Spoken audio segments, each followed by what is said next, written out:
I've spent over a decade filming documentaries around the world for clients like National Geographic, Netflix, the New York Times, and a bunch more, and in that time I've been lucky enough to see things, meet people, and go places as a cinematographer that I never would have dreamed possible. If this sounds like the kind of dream career that you've been chasing, but maybe you think it's just a fantasy and not really possible, then I've got good news for you. It's entirely possible, because if I could do it without going to film school, then you absolutely can too. But with all that said, this is not a normal career path with a roadmap to success, and if you've been struggling, then it's probably because you're making a lot of the same mistakes I did. And that's exactly what this video is all about. 5 truths and tips that you need to be aware of if you want to film documentaries at the professional level, because believe me, once you get these things right, things are going to go way more smoothly for you. So without wasting any more time, let's get right into it.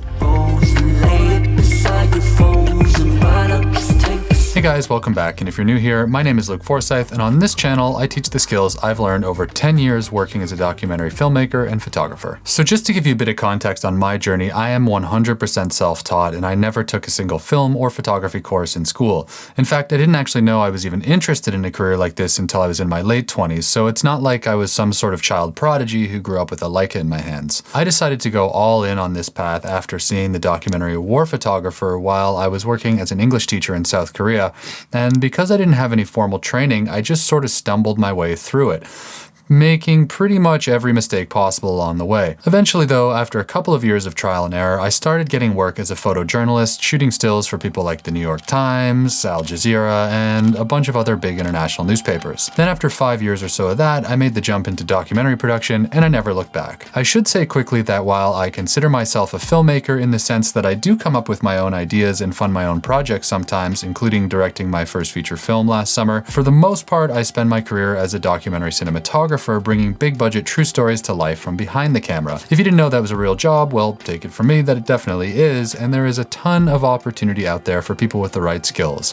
And I want to help you develop those skills like a professional. And since we're on the subject, this is probably the perfect segue to let you all know that my professional documentary cinematography course is finally done and the enrollment is officially open as of today. Sorry guys, future Luke here. I recorded this video in advance, and that line was supposed to lead into this segue where I was going to tell you that today was the day my documentary cinematography course went live to the public. I had a whole thing planned where I was going to talk about how the course goes beyond lighting setups and goes deep into things like scene coverage and professional development, gear trends, business skills, and a ton of other stuff for serious doc cinematographers that I don't really see talked about much on the internet. The problem is that now I don't actually have a course to offer you anymore because all 100 spaces sold out in just a few days during the pre-order sale. I gotta say that even though I was pretty sure people were hungry for information like this, I honestly didn't expect the doors to get rushed so fast. I purposely made the decision to keep the intake small so I can actually interact with people in a meaningful way and respond to feedback. So I'm really sorry if you were excited and missed out, but if it makes you feel better, pretty much everyone who wasn't on the early bird waiting list missed out too. I will open it back up again, probably just after the new year, so if you don't want to miss out again, you should check out the full course details through the link in the description and then get your name on the early bird list. You'll also save yourself some cash too because there's a special discount for people on the list. But I'm sorry again, you'll just have to wait a bit to claim it. Thanks so much to all of you for smashing my wildest expectations with this thing, and I'll see you all in the members group. Now let's get back to the video. To start things off, I want to mention a rarely talked about truth that matters more for documentary cinematographers, or filmmakers for that matter, than almost any of the technical aspects of the job. And that's that without social skills and empathy, you're not going to get very far. And when I say social skills, I'm not talking about table manners or a posh upbringing. I'm talking about the way you interact with the people you're trying to film. The hard truth is that no matter how good of a cinematographer you are, you will only get to film what your subjects let you film.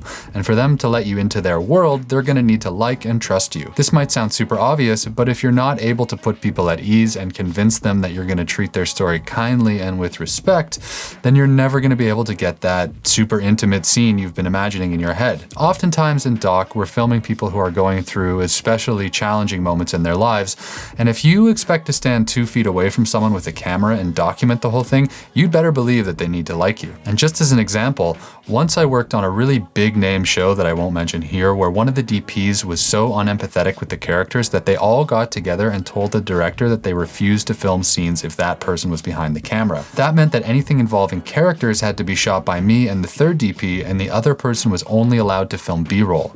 Obviously, that made the whole shoot way more complicated, and it was a total headache for the production managers, and I'd be really surprised if that person gets the call for the next season. Now, I know that's a bit of an extreme example and not normal at all, but if you want to go far as a doc DP, the first place I'd look is inward.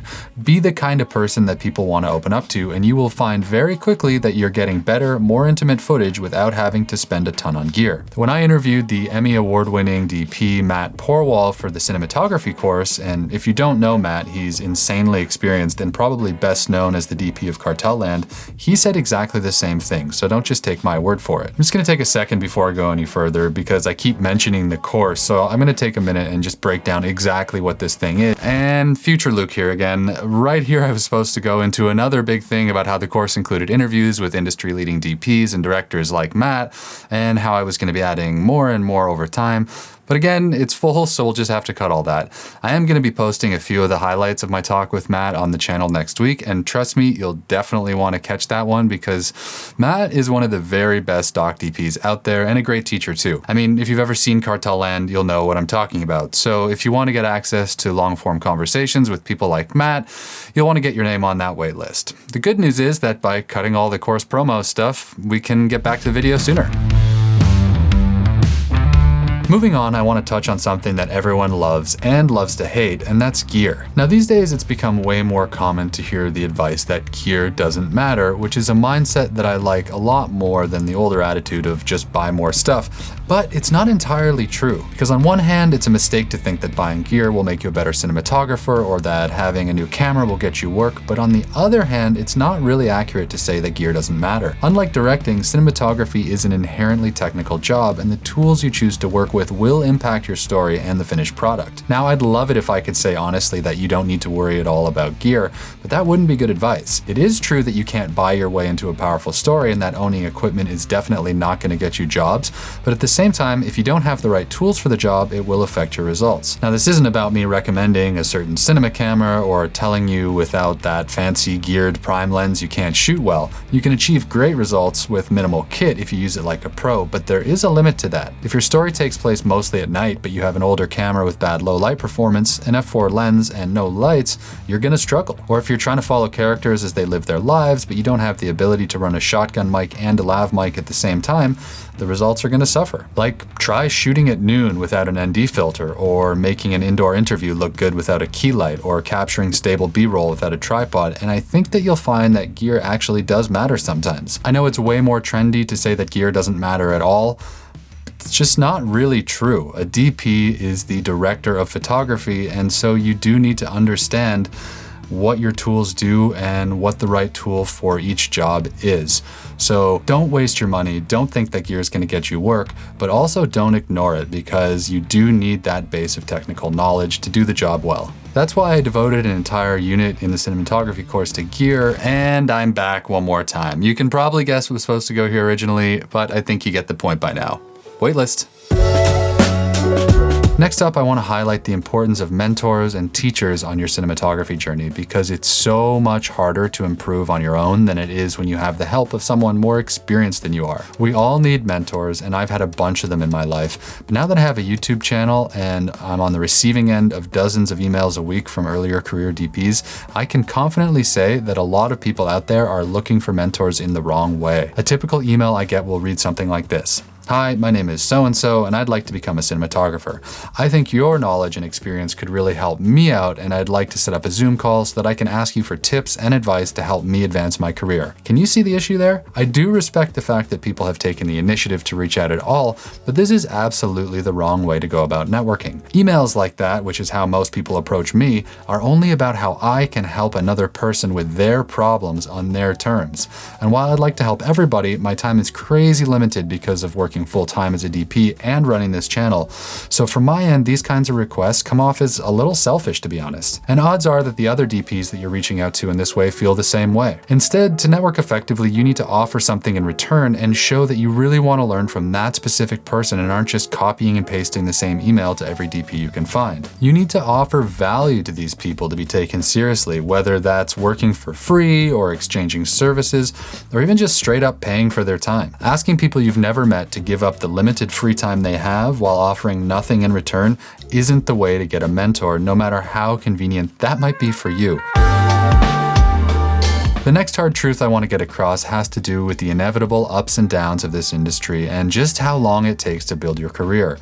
And that's that impatience is not your friend. If you come into this business thinking that you're going to be able to achieve goals quickly, you're in for disappointment. This path takes time, a lot of time. But luckily, there's no retirement age unlike in other jobs, so if you dedicate yourself to the long game, you can just keep doing it. But it will absolutely not happen quickly, and it won't be smooth, and the journey is more like a roller coaster ride than a smooth upward curve. If you really want to reach your full potential, you need to slow down and start thinking in terms of years and decades, not months. And within that, you also need to be braced for the low moments, which I promise will come, and not allow them to discourage you. Because the only way to guarantee that you don't succeed is to quit. My ups and downs are all over this channel, so I'll spare you from listening to them again. But just to put it in context, when I was interviewing Matt Portwall, he told me that after DPing Cartel Land, which was nominated for an Oscar, instead of being flooded by high-paying job offers, he didn't get another solid gig for 8 months. Just let that sink in a second. After risking his life to shoot one of the most critically well-received docs of the decade, he didn't work again for nearly a year. There's a bunch of explanations as to why this happened, but the important part is that Matt didn't quit. The rough patch ended, and he went on to win an Emmy and shoot a ton of other amazing projects. So yeah, we all want to achieve our dreams fast, but that almost never happens. Instead, plan for the long term and learn to dominate your impatience, because good things take time to build. So that's it, 4 tough but important truths and lessons that I've learned over 10 years as a documentary cinematographer to help you get to where you want to go. Conversations like this are exactly the reason I decided to create a dedicated course, and I'm honestly really proud of what we put together. Sorry, there was one final plug hiding in there. Anyways, I hope that video was helpful and that no one is feeling too disappointed, but if you get on that wait list, you'll have a good shot of making the next intake. See ya!